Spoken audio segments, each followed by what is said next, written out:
வணக்கம் மக்களே! இன்னைக்கான வீடியோல நம்ம எத பத்தி பேச போறோம் அப்படின்னு பார்த்தீங்கன்னா, India versus Afghanistan first one day match வந்து முடிஞ்சிருக்கு. இந்தியா பயங்கரமா விளையாண்டு ஜெயிச்சுட்டாங்க. ஸோ 1:30 மணிக்கு ஆரம்பிக்க வேண்டிய மேட்ச 5 மணிக்கு தான் ஆரம்பிச்சாங்க. நடுவுல இந்த மழை வந்து கெடுத்துருச்சு. ஒரு 4 மணி நேரம் வெயிட் பண்ண வேண்டியதா ஆச்சு. பட் ஸ்டில் மேட்ச் நடத்துனாங்க. அது ஒரு சந்தோஷம். அண்ட் முக்கியமா நம்ம எல்லாருமே ரொம்ப எக்ஸைட்டிங்கா வெயிட் பண்ணோம். ஏன்னா ரொம்ப நாள் கழிச்சு ஒரு ஒன் டே மேட்ச் பார்க்க போறோம் அப்படின்னு. பட் நேத்து நடந்தது ஒரு T20 மேட்ச் தான். பரவால்ல. நேத்து மேட்ச்ச நடத்துனாங்க. அது ஒரு சந்தோஷம். நேத்து மேட்ச்ல என்ன ஆச்சு? டோட்டல் சம்மரி பத்தி இப்ப பேசலாம். டாஸ் பொறுத்தவரையுமே இந்தியா தான் ஜெயிச்சாங்க. நாங்க பவுலிங் பண்ணிக்கிறோம் அப்டின்னாங்க. ஸோ ஆப்கானிஸ்தான் பேட்டிங்லேருந்து இப்ராஹிம் ஜர்தானும், குர்பாஸும் பார்த்தீங்கன்னா ஓப்பனர்ஸா வந்தாங்க. பட் இந்தியன் டீம் ஃபர்ஸ்ட்டு 3 விக்கெட்ட டக்கு டக்குன்னு எடுத்தாங்க. இப்ராஹிம் ஜர்தான் வந்து 1 ரன்னுக்கு அவுட்டு. செரிகுலா அட்டல் வந்து 0க்கு அவுட்டு. ரஹ்மன் ஷான் வந்து 3க்கு அவுட்டு. ஸோ இந்த மாரி பேக் டு பேக் விக்கெட்ஸ் டக்குன்னு விழுந்துச்சு. அப்புறம் அஷ்மதுல்லா ஷஹீதி வந்தாருங்க. அவருக்கும் குர்பாஸ்க்கும் ஒரு சரியான பார்ட்னர்ஷிப்பு. குர்பாஸ் அதுக்கப்புறம் வேற மாரி விளையாண்டாரு. கேம் அப்படியே மாத்திட்டாருன்னு தான் சொல்லணும். ஏன்னா ஃபர்ஸ்ட்டு 3 விக்கெட் போனதுக்கப்புறம் ஆப்கானிஸ்தான் ஒரு சரியான ஒரு ப்ரெஷர்ல இருந்தாங்க. ஆனா கேம் அப்படியே மாத்திட்டாரு. 51 பால்ல 102 ரன்னு 8 சிக்ஸ் 8 ஃபோரு போட்டு பொளந்துட்டாரு. சரியான செஞ்சுரி. அவர் கெரியரோட ஒரு பெஸ்ட் இன்னிங்ஸ் நான் கண்டிப்பா எத சொல்லுவேன். ஏன்னா அண்டர் பிரஷர்ல இந்த செஞ்சுரி அடிச்சிருக்காரு. எஸ்பெஷலி பிரசித் கிருஷ்ணாவ பேக்கப்ல ஒரு 6 அடிப்பாரு. அதே மாரி அஷ்டூபேவ ஸ்ட்ரெய்ட்டா ஒரு 6 அடிப்பாரு. அந்த 2 ஷாட்டுமே பயங்கரமான ஷாட்டு. சூப்பரா விளையாண்டாரு. அவரோட செஞ்சுரிக்கு அப்புறம் ஆப்கானிஸ்தான் வந்து 220க்கு மேல அடிச்சிருவாங்கன்ற மாரி இருந்துச்சு.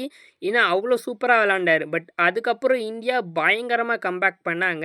குர்பாஸ் அவுட் ஆனதுக்கப்புறம் ஆப்கானிஸ்தானால என்ன பண்ணுறதுன்னு தெரியல. அவங்க அதுக்கப்புறம் ஒழுங்காவே பேட்டிங் ஆடல. பட் நடுவுல ஒரு நல்ல பார்ட்னர்ஷிப் போணுச்சு. லைக் நம்ம ஓமர் ஜைக்கும், அஸ்மதுல்லா ஷஹீதிக்கும் ஒரு நல்ல பார்ட்னர்ஷிப். ஒரு 48 ரன் பார்ட்னர்ஷிப் வந்துச்சு. பட் அதுக்கப்புறம் டக்கு டக்குன்னு விக்கெட் இழந்தாங்க. ஸோ 194 தான் அடிக்க முடிஞ்சிச்சு. 220, 230 அடிப்பாங்கன்ற மாரி ஒரு டைம்ல இருந்துச்சு. அந்த மாரி குர்பாஸ் சூப்பரா விளையாண்டாரு.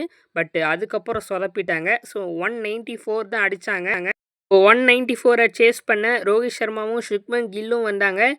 ரோஹித் சர்மா நல்லா ஆரம்பிச்சாரு. பட் ஒரு மிஸ் அண்டர்ஸ்டாண்டிங்னால ரன் அவுட் ஆனாரு. அது ரோஹித் சர்மாவோட தப்பு தான். ரோஹித் சர்மா 16க்கு அவுட்டு. அதுக்கப்புறம் இஷான் கிஷன் வந்தாரு. இஷான் கிஷன் ஒரு சூப்பரான கேமியோ. 22 பால் 34 3 ஃபோரு ஒரு 6 சூப்பரா விளையாண்டாரு. பட் அவசரப்பட்டு அவுட் ஆயிட்டாரு. அவர் மட்டும் ஃபினிஷ் பண்ணியிருந்தா சூப்பரா இருந்திருக்கும். பட் அவசரப்பட்டு அவுட் ஆயிட்டாரு. அப்புறம் ஸ்ரேயஸ் ஐயர் வந்தாரு. ஸ்ரேயஸ் ஐயர் 12க்கு அவுட்டு. இன்னொரு பக்கம் சுக்மன் கில் சூப்பரா விளையாண்டாரு. 66 பால்ல 84. கொஞ்சம் ஸ்லோவா விளையாண்ட மாரி இருந்துச்சு. பட் நல்லா விளையாண்டாரு. கடைசியா ராகுல் சூப்பரா ஃபினிஷ் பண்ணாரு. 19 பால் 39 4 ஃபோரு 3 சிக்ஸு. எஸ்பெஷலி அவரோட ஃபினிஷிங் பயங்கரமா இருந்துச்சு. இந்தியா எந்த ஒரு பிரச்சனையுமே இல்லாம கம்ஃபர்டபுளாவே சேஸ் பண்ணி ஜெயிச்சுட்டாங்க. இந்தியா பத்தி பேசுறதுக்கு முன்னாடி ஆப்கானிஸ்தான பத்தி பேசலாம். ஓரளவுக்கு ஃபைட் பண்ணாங்கன்னு கண்டிப்பா சொல்லலாம். ரொம்ப மோசமா தோக்கல. பட் ஓரளவுக்கு ஃபைட் பண்ணாங்க. குர்பாஸோட செஞ்சுரி சூப்பரா இருந்துச்சு. பட் இன்னும் கொஞ்சம் பேட்டிங்ல நல்லா பண்ணியிருக்கலாம். ஆப்கானிஸ்தானோட பவுலிங்கை நான் கண்டிப்பாக குறை சொல்ல மாட்டேன். ஏன்னா பேட்டிங்கில் பெருசாக ரன்ஸ் இல்லை. ஸோ அவங்க கொஞ்சம் இன்னும் நல்லா அடிச்சிருந்தா அதை கொஞ்சம் டிஃபெண்ட் பண்ணியிருக்கலாம். ஸோ பேட்டிங் தான் கொஞ்சம் சொதப்பிட்டாங்க. பட் அடுத்த மேட்ச் அது கம்பேக் பண்ணுவாங்க நான் நினைக்கிறேன். இப்போ நம்ம இந்தியன் டீம் பற்றி பேசலாம். எஸ்பெஷலி குர்னூர் பார், அஷ்டூபே 2 பேருக்குமே ஒரு பெரிய ஹேட்ஸ் ஆஃப் சொல்லணும். ஏன்னா பயங்கரமாக பண்ணாங்க. எஸ்பெஷலி குர்னூர் பார் சூப்பராக போட்டார். நல்ல பேஸ் இருக்குது, நல்ல ஸ்பீடு இருக்குது, நல்ல பால் ஸ்விங் பண்ணுறாரு, நல்ல டேலண்ட்டாக இருக்கார்.